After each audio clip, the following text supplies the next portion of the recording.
north continue on until 64 BC, which brings us to verse 16. This verse describes the final invasion and conquest of the territory of the king of the north by the Roman armies under General Pompey.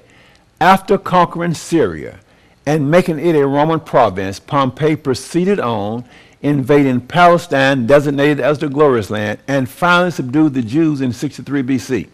Note, Palestine was subdued in 63 BC, but did not become a Roman province until 6 BC. Now, I know that I'm going a little fast here. You get the book, so you can read this in detail. Because my point here is just to show you the accuracy of the prophecies, but our key thing is to get to Daniel 11, the 11th chapter, verses 40. Continuing on now. The he of verse 16 represented Rome in the personage of Pompey. But in verse 17-19, the he represents Rome in the personage of Julius Caesar. Julius Caesar became on the scene in 49 BC, and he ruled in 44 BC.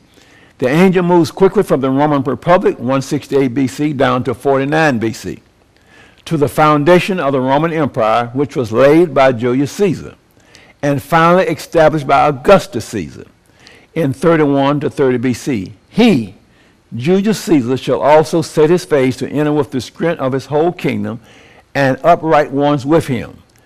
At this time in history, Egypt is the only country that is not yet that is yet unoccupied by Rome.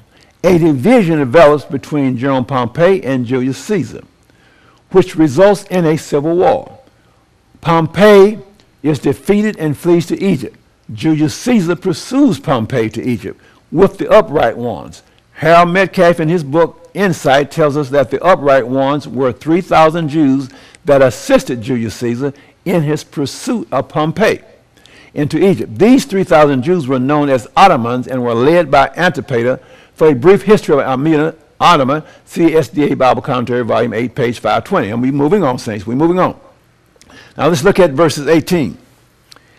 And he shall turn his face unto the isles and shall take many, but a prince for his own behalf shall the reproach offered by him to cease without his own reproach. He shall cause it to turn upon him. What is this verse talking about? Let's see. Then he shall turn his face toward the fort of his own land, but he shall stumble and fall and be found. By one account, Julius Caesar had won 50 battles. He had captured 500 cities and killed 1,192,000 men. Yet he would stumble and fall because the God of heaven had foretold it. On March the 14th, 44 BC, Caesar dined with M. Lepidus, who had just been appointed governor of Gaul.